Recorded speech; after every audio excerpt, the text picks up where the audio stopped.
मस्जिद में इबादत करने जाते हैं या मन भटकाने जाते हैं? उनका ईमान इतना कच्चा है क्या? आदमी अपने इमोशंस पे कंट्रोल करे ना, अगर नहीं कर पा रहा तो घर पे बैठे। औरत क्यों घर पे बैठाना है? कुल शरिया हटाना चाहिए, महिलाओं को बराबर का हक मिलना चाहिए। मस्जिदों की भी जरूरत नहीं है, आदमी भी घर पे नमाज पढ़े, औरतें भी घर पे नमाज पढ़ लेंगी। मंदिर भी जाते हैं, गुरुद्वारे भी जाते हैं, चर्च में भी जाते हैं। बस एक मुस्लिम मर्दों का ही दिमाग भटकता है, उनका ही मन भटकता है सिर्फ। भारत की प्रधानमंत्री फ्यूचर में हिजाब वाली महिला बनेगी और वो देश चला सकती है, तो मुख्य द्वार से जाने में उनको क्या प्रॉब्लम है? उनको महिलाओं से इतनी प्रॉब्लम है तो फिर क्यों उसके पेट से तुम लोगों ने जन्म लिया है? फिर अल्लाह को यही कहना था हमें एक आदमी के पेट से ही जन्म दे। वो मुस्लिम धर्म में बहुत सारी ऐसी चीजें हैं जिन कुरीतियों को बदलकर माननीय सुप्रीम कोर्ट को आगे आना पड़ेगा और हलाला और 4 विवाह जैसी चीजों को भी प्रतिबंधित करना पड़ेगा। नमस्कार दोस्तों, सबरीमाला केस पर संवैधानिक पीठ महिलाओं के अधिकारों पर सुनवाई कर रही थी। इसी दौरान मस्जिदों में मुस्लिम महिलाओं के प्रवेश को लेकर बात आई। जस्टिस अमातुल्लाह ने भी कहा कि पैगंबर के समय से ही महिला को मस्जिद में प्रवेश की अनुमति है, लेकिन ग्राउंड पर नहीं है। इस पर जो all India personal law board का जो कहना था, वो कहना था कि ऐसी कोई बात नहीं, जा सकती है, लेकिन प्राथमिकता घर पर ही नमाज पढ़ने को दी जानी चाहिए। आखिर घर पर ही नमाज पढ़ने की प्राथमिकता क्यों महिलाओं को दी जानी चाहिए? साथ उन्होंने कहा कि अगर उनको मस्जिद में प्रवेश कराया जाएगा तो मुख्य रास्ते से नहीं, मुख्य गेट से नहीं, दूसरे रास्ते से। मेरे साथ बात करने के लिए हैं सुप्रीम कोर्ट के वकील विशाल चंदेला जी, जो इस पूरे मामले को बहुत गहराई से एनालिटिक्स कर रहे हैं, और एक मुस्लिम महिला जो लगातार जो मुसलमानों महिला के अधिकार है उसको लेकर लड़ रही है। उनसे जानेंगे कि रियल में क्या है, सिचुएशन क्या है, कि भारतीय मस्जिदों में महिला जा सकती है। अनीसा जी, पहले आपसे ही बात करते हैं क्योंकि आप लगातार मुखारा चीज़ों को लेकर, तो पर्सनल लॉ बोर्ड कह रहे कि प्रवेश तो कर सकती है, जा तो सकती है। हाँ, तो जा सकती है तो फिर उनको परमिशन दी जाए ना, चाहे वो मुख्य द्वार से जाए चाहे वो किसी भी द्वार से जाए, लेकिन नमाज पढ़ने की परमिशन तो है ना। जब पुरुषों को मस्जिद में नमाज पढ़ने की परमिशन है तो फिर औरतों को क्यों नहीं है? नहीं, वो कह रहे जा सकती है, कोई ऐसी बात नहीं, लेकिन प्राथमिकता घर से रहने, मतलब रोक नहीं है क्या? मस्जिद में जा सकती हैं भारत में? भारत में तो रोक लगाई गई है ना। भारत में मस्जिद में औरतें जा नहीं सकती, क्योंकि उनका कहना ये है कि आदमी जो मर्द होते हैं उनका मन भटक जाता है। तो सबसे बड़ी बात ये आती है कि वो मस्जिद में इबादत करने जाते हैं या मन भटकाने जाते हैं। नहीं, मन लगाने जाते होंगे अल्लाह में। फिर औरतों को देख के मन कैसे भटक सकता है? उनका ईमान इतना कच्चा है क्या? अब जैसे सऊदी है, वहाँ पे हर मस्जिद में, बिलाल मस्जिद ले लो, आयशा मस्जिद, कुबा मस्जिद, नबी मस्जिद, हर जगह मस्जिद में औरतें नमाज पढ़ती है, बस उनके कमरे अलग होते हैं नमाज पढ़ने के, बाकी नमाज तो पढ़ सकती है ना। अच्छा, वहाँ पर भी सेपरेट ही रखा गया है महिलाओं को? हाँ, एक साथ नहीं पढ़ सकती? एक साथ नहीं पढ़ सकते। वजह यही बताई गई कि उससे दिक्कत आती है? हाँ, उनका कहना ये है कि औरत जो है ना वो शैतान के रूप में आती है, तो उससे जो मर्द होते हैं उनका मन भटक जाता है औरत को देख के। तो ये प्रॉब्लम औरत की थोड़ी ना है, मर्द की है। तो मर्द घर में बैठ के नमाज पढ़े, औरत को उस चीज़ की परमिशन क्यों नहीं है? अब बात तो ठीक है, मतलब मन मर्द का भटक रहा है, औरत घर में रहे। बिल्कुल, उनका यही है कि औरत घर में बैठ के नमाज पढ़े, उसको मस्जिद जाने की परमिशन नहीं है। तो इससे अच्छा तो मर्द घर में बैठ के नमाज पढ़े, औरतों को तो जाने दिया जाए मस्जिद में। वो तो औरत की तो प्रॉब्लम नहीं है कि आदमी का मन भटकता है।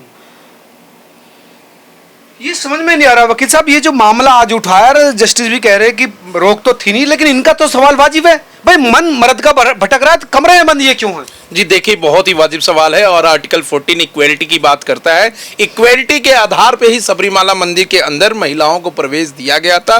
2018 में 5 जजों की बेंच ने इस मैटर को सुनवाई किया था। हालांकि अभी इसमें ऑनरेबल सुप्रीम कोर्ट रिव्यू सुन रही है और इसमें 9 जजों की एक संवैधानिक पीठ बैठी है। उसी में all India Muslim personal law board की तरफ से MR शमशाद अपीयर हो रहे थे, जो कि सीनियर एडवोकेट भी हैं। उन्होंने कहा कि मुस्लिम महिलाओं को कहीं से भी वर्जित नहीं है मस्जिद में जाना, लेकिन उन्होंने कहा कि इसके साथ साथ उन्हें कुछ डिसिप्लिन में रहना होगा। और वो डिसिप्लिन में क्या बात बताते हैं जो कि मुझे थोड़ा सा अजीब लगता है कि महिलाओं को पिछली द्वार से आना पड़ेगा, पुरुषों के साथ नहीं बैठना पड़ेगा, महिलाएं वहां पर नमाज अदा नहीं कर सकती हैं, पुरुषों के साथ नमाज अदा नहीं कर सकती हैं, आपस में बात विचार नहीं कर सकती हैं, जो कि बिल्कुल ही डिस्क्रिमिनेटरी, बिल्कुल ही गलत। और मैं नहीं मानता कि किसी भी समुदाय में, किसी भी धर्म में ऐसे डिसिप्लिन को बनाने की बात कही गई होगी, क्योंकि पैगंबर मोहम्मद साहब ने भी ऐसा कहीं नहीं कहा है कि महिलाओं को ऐसे वर्जित रखा जाए। इन्होंने खुद से अपने में एक कानून बना दिया और उसमें ये मांग कर दिए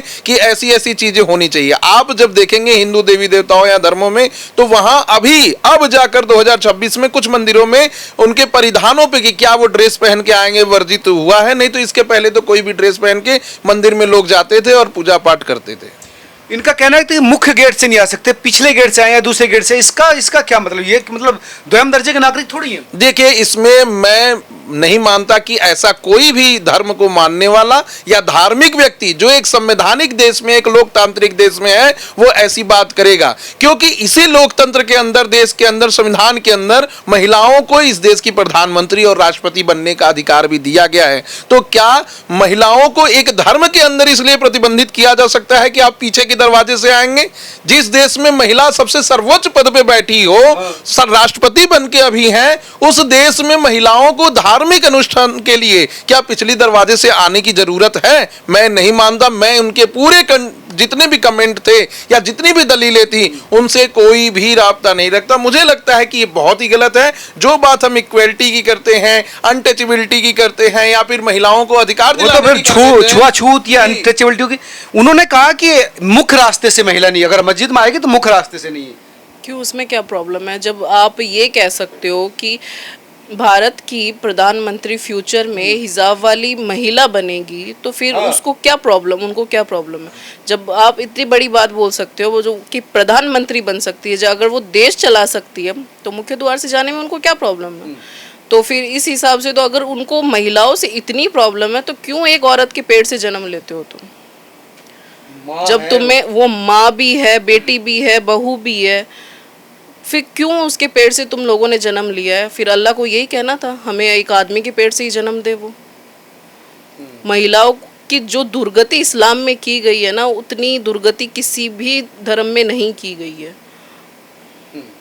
नहीं, वो कह रहे हैं कि उससे मन भटकता है या फिर मन अल्लाह की तरफ नहीं लगता, इस तरह के कुछ बात है, पर्देदारी इसलिए रखी गई है। तो फिर ये प्रॉब्लम तो सिर्फ मर्द की है ना, औरत को इसमें क्यों झोंका जा रहा है? औरत की प्रॉब्लम थोड़ी ना है ये। आदमी अपने इमोशंस पे कंट्रोल करे ना, अगर नहीं कर पा रहा तो घर पे बैठे। औरत क्यों घर पे बैठाना है? औरत को उसके हक क्यों नहीं मिलना चाहिए? आज महिलाएं सब उठ के आ रही है अपने हक के लिए, ये कहाँ तक रोकेंगे? अच्छा, वो भी PIL भी दाखिल की गई थी कि महिलाओं को पुरुषों के साथ पहली पंक्ति में, अगली पंक्ति में रख कहा जाए, लेकिन इसका भी विरोध जो है पर्सनल लॉ बोर्ड ने किया कि पहली पंक्ति में नहीं बैठाया जा सकता। क्यों नहीं बैठाया जा सकता? जब नमाज, जब इबादत करनी है तो साथ में मिलके बैठ के सब कर सकते हैं। उनमें आखिरी पंक्ति, पहली पंक्ति, दूसरी पंक्ति, क्या उसका क्या मतलब होता है? भैया अल्लाह की इबादत ही तो करनी है, नमाज ही तो पढ़नी है जाके। बस प्रॉब्लम इतनी है, भैया अलग रूम दे दो उनको, बट नमाज मस्जिद में जाकर पढ़ने की तो परमिशन मिलनी चाहिए औरतों को। नहीं तो पुरुषों के साथ अगर महिला भी एक पंक्ति में खड़ी होकर नमाज अदा करे तो उसमें भी दिक्कत क्या है? मुझे लगता है वो मौलानाओं की दिक्कत है। वो उन्होंने महिलाओं को एक शैतान का रूप बता दिया, बट उनको शैतान का रूप इसलिए बता दिया क्योंकि वो अपने इमोशंस पे कंट्रोल नहीं कर सकते। ये मौलाना का कानून चलेगा कि जो बनाया गया है पहले से इस्लाम में मोहम्मद साहब ने, उनका चलेगा? भाई ये तो मोहम्मद साहब का ही चला रहे हैं, और पहली बात तो मोहम्मद साहब ने भी ये चीज़ नहीं कही होगी, क्योंकि उनका खानदान तो उनकी बेटियों से ही चला था ना। तो फिर जब उन्होंने अपना खानदान अपनी बेटियों से चलाया था, तो ये औरतों को हर चीज़ में पीछे क्यों रखते हैं? औरत की कमाई हराम बताते हैं कि औरत को कमाने की परमिशन नहीं है, उसकी कमाई हराम होती है। औरत को मस्जिद में जाने की परमिशन नहीं है।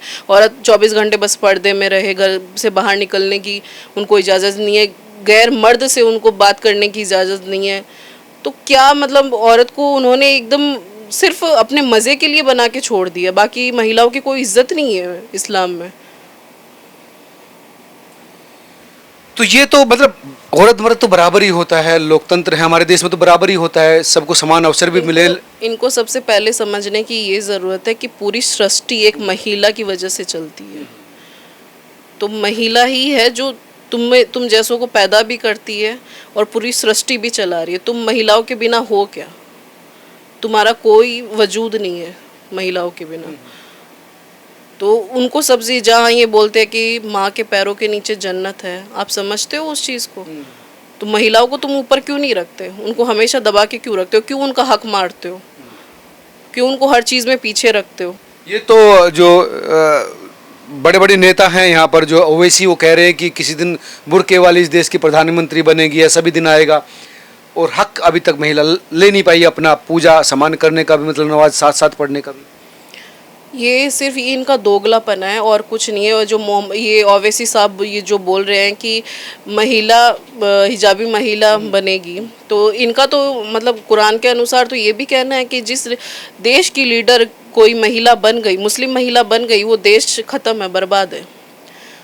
और ये जो ओवैसी साहब है, ये तो सिर्फ बेहतर हूरों के सपने लेते हैं, इनकी बातों में कोई तुक नहीं है। ओवैसी साहब थोड़ी, वो तो बड़े लीडर हैं। बड़े लीडर होने से क्या होता है? उनकी बातें नहीं सुनी आपने कभी? भाई बेहतर हूरें मिलेंगी, वो ऐसी होंगी, उनकी मतलब हड्डियां तक दिखेगी, वो पारदर्शी होंगी, वो तुम्हारे सर के पास में खड़ी होके गाना गाएगी। तो ओवैसी साहब को तो ये भी पता होना चाहिए कि कुरान के अनुसार इस्लाम में तो गाना सुनना भी हराम है। अच्छा, वहाँ जन्नत में गाना सुनाएंगे, यहाँ हराम है? हाँ, यहाँ पे हराम है। शहद की नदियाँ होंगी, वो समुद्र में भी थूक देगी तो वो समुद्र का पानी भी मीठा हो जाएगा। तो ये एक जो कह रही है कि महिला भाई यहाँ पर प्रधानमंत्री बनने की बात तो करते हैं, लेकिन समान रूप से मंदिर में प्रवेश करने की, मस्जिद में जो है नमाज अदा करने की मोहलत मिलती नहीं है। जी बिल्कुल सही कह रही हैं। और मुस्लिम धर्म में बहुत सारी ऐसी चीज़ें हैं जिन कुरीतियों को बदलकर माननीय सुप्रीम कोर्ट को आगे आना पड़ेगा और हलाला और 4 विवाह जैसी चीज़ों को भी प्रतिबंधित करना पड़ेगा। पिछले दिनों अभी हमने एक केस फाइल किया था ऑनरेबल जस्टिस बीवी नागारत्ना के अंदर। आपको सुन के दंग होगा कि बोरा कम्युनिटी के अंदर अभी भी मुस्लिम बच्चियों का जेनाइटल म्यूटिलिएशन हो रहा है, जो कि कितनी ही शर्म की बात है कि एक 4 साल 5 साल की बच्ची के साथ कोई मौलाना आएगा और जेनाइटल म्यूटिलिएशन करेगा, उसके प्राइवेसी का हनन, उसकी क्रिमिनल ऑफेंस उसके खिलाफ करना, और एक महिला को कहीं इस तरीके से टच करने पे पॉक्सो का केस भी लगता है, वो भी नहीं हो रहा है। और ऑनरेबल जस्टिस इसको सुनकर काफ़ी ज़्यादा दुखी थी। उन्होंने तुरंत पूरे देश में ये कहा कि सब लोग अपना अपना इस पे रिप्लाई भेजें और इस मैटर को हम पूरे सुनेंगे कि क्यों अभी तक इन 2026 तक ये चीज़ें चली आ रही हैं। अभी तक महिलाओं का खतना जो जी अभी भी हो रहा है, जी अभी भी हो रहा है। मुस्लिम समुदाय के अंदर कुछ ऐसे सेक्ट हैं जहाँ पे हो रहा है। और दूसरी बात जो आज की सुनवाई से रिलेटेड मैं बता दूँ तो इसमें जो एमर साद लर्नेड सीनियर एडवोकेट अपीयर हो रहे थे, उनकी एक बात मुझे और भी थोड़ी सी अजीब लगी। उनका कहना था कि महिलाओं के लिए कुरान पढ़ना, नमाज पढ़ना जरूरी नहीं है, ऑब्लिगेटरी नहीं है, सिर्फ पुरुषों के लिए ऑब्लिगेटरी है।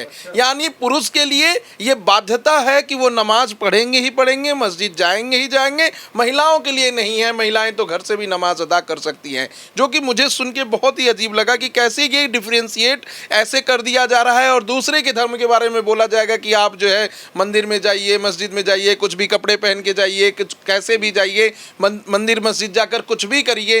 तो कहीं ना कहीं मुझे लगता है कि चीज़ों को क्लियर होना पड़ेगा। 2-3 चीज़ें पिछले कई दिनों से जो ये मैटर चल रहा है, जिसमें 9 जजमेंट सुन के आ रही है। एक जो इसेंशियल रिलीजियस प्रैक्टिस, उसमें भी इनका कहना था कि कोर्ट कौन होता है यह डिसाइड करने वाला कि हमारा धर्म क्या मानेगा और क्या नहीं मानेगा। तो मेरा मानना है कोर्ट को इंटरफेरेंस करना चाहिए। जो कुरीतियां हैं उनको दूर करने का काम कोर्ट ही करेगा। और इनकी खुन्नस इसलिए भी है क्योंकि इसके पहले ऑनरेबल सुप्रीम कोर्ट ने साहबानों और सायरा बानों के केस में बड़े जजमेंट देकर ट्रिपल तलाक को भी बैन किया और मुस्लिम बहनों और महिलाओं को मेंटेनेंस दिलाने का भी काम किया है। इसलिए इनको डर है कि आगे चलकर कहीं ऑनरेबल सुप्रीम कोर्ट 4 विवाह को भी कहीं पूरी तरीके से खत्म न कर दे, यूनिफॉर्म सिविल कोड को कहीं ला न दे और हलाला को बंद न कर दे। ये इनकी पूरी मंशा थी आज कोर्ट में जो देखने को मिली। हलाला अभी भी जारी है क्या? बिल्कुल जारी है। मेरा ही केस देख लीजिए आप। आपका हलाला सही है? मेरा होने ही वाला था हलाला ससुर के साथ में, इसलिए आप घर छोड़ कर आई? आना पड़ा ना, वरना कौन अपना घर छोड़ना चाहता है। ससुर के साथ हलाला करना था आपको? पति कह रहा था, किसने कहा, क्या हुआ? मेरे पति नहीं बोला था हलाला करने के लिए। ससुर के साथ? जी। तो पढ़े लिखे हैं आपके पति? हाँ, वेल एजुकेटेड है, ससुर है, वो नायब तहसीलदार रह चुके हैं। लेकिन हलाला करने को तैयार था। हाँ, हलाला करने को तैयार था। क्या कह रहे थे, उसने कहा नहीं कि यार ऐसे कैसे हो सकता है, पढ़े लिखे लोग हैं। कम्युनिटी के लोग चाहे कितना भी पढ़ लिख ले, उनकी सोच वही रहेगी। वो अपनी सोच नहीं बदल सकते, चाहे बड़े से बड़े, चाहे वो इंजीनियर बन जाए, डॉक्टर बन जाए, बट उनकी सोच वही रहेगी, कट्टर वाली। 4 शादी अभी भी चल रही है। बिल्कुल चल रही है। अभी जैसे मेरा ही देख लो, मेरा अभी डाइवोर्स नहीं हुआ है, उस मेरे हस्बैंड ने शादी कर ली है दूसरी। हो चुकी है शादी उनकी। हाँ नहीं, एक साथ 4 बेगम में भी रख लेते हैं लोग। हाँ, रखते हैं ना, बिल्कुल रखते हैं। तो ये तो गलत है, इसको रोकना लगना चाहिए इस पे। मैं तो ये कहती हूँ कि पूरा शरिया कानून ही हटा देना चाहिए, क्योंकि शरिया कानून की मेरे को नहीं लगता है कि ज़रूरत है अपने संवैधानिक देश में। तो इस शरिया कानून को बंद कर देना चाहिए और यहाँ पे हिंदू राष्ट्र बनाना चाहिए, ताकि मुस्लिम महिलाओं भी अपने हक से, इज्जत से इस देश में जी सके। अगर हिंदू राष्ट्र बने तो मुस्लिम महिलाएं सुखी रहेंगी, सुरक्षित रहेंगी। बिल्कुल सुरक्षित रहेगी। जो मुस्लिम कम्युनिटी के जो लोग कर रहे हैं हलाला, 3 तलाक और ये हलाला जैसी चीज़ें और 4-4 शादियाँ, तो मुस्लिम महिलाओं को काफ़ी रिलीफ मिलेगा इन चीज़ों से। और जितनी इजीली ये मुंह खोल के तलाक दे देते हैं, जब शादी दोनों की रजामंदी से होती है तो तलाक दोनों की रजामंदी से क्यों नहीं हो सकता? सिर्फ मर्द को ही परमिशन क्यों है? महिला तलाक नहीं ले सकती। महिलाओं को हक ही नहीं है तलाक लेने वो का। खुला बोलते हैं, क्या बोलते हैं वो? खुला में सिर्फ वो रिक्वेस्ट कर सकती है कि तुम मुझे तलाक दे दो। वो उसके हस्बैंड के ऊपर डिपेंड करता है कि वो तलाक देगा कि नहीं देगा। अच्छा, वो फाइनल नहीं कर सकती। नहीं, फाइनल नहीं कर सकती वो। तो यहाँ पर भी बराबर का हक नहीं है। बिल्कुल हक नहीं है महिलाओं को। मुस्लिम कम्युनिटी में महिलाओं को बराबर का हक दिया ही नहीं गया है। इसलिए आप चाहते हैं कि वो शरिया हटाया जाए। बिल्कुल शरिया हटाना चाहिए, महिलाओं को बराबर का हक मिलना चाहिए। आज की ये जो सुनवाई है कि मस्जिद में महिलाओं का प्रवेश होना चाहिए, इस पर रोक नहीं है, और मोहम्मद साहब ने भी कहा था मत रोकवाने से, लेकिन ये कह रहे हैं कि रोक नहीं रहे, लेकिन कुछ अनुशासन रखना पड़ेगा। मोहम्मद सल्लल्लाहु अलैहि वसल्लम का कहना ये भी था कि घर से नमाज पढ़ो, सब अपने घर को मस्जिद बनाओ। वो तो खुद भी मस्जिद जाके नमाज नहीं पढ़ते थे, वो अपनी नमाज घर पे ही अदा करते थे। तो फिर ज़रूरत नहीं है, मस्जिदों की भी ज़रूरत नहीं है। आदमी भी घर पे नमाज पढ़े, औरतें भी घर पे नमाज पढ़ लेंगी। भाई मोहम्मद साहब ने तो ये भी कहा है ना कि मस्जिद की ज़रूरत नहीं है, अपने घर को मस्जिद बनाओ। तो मस्जिद की मेरे को नहीं लगता फिर ज़रूरत है।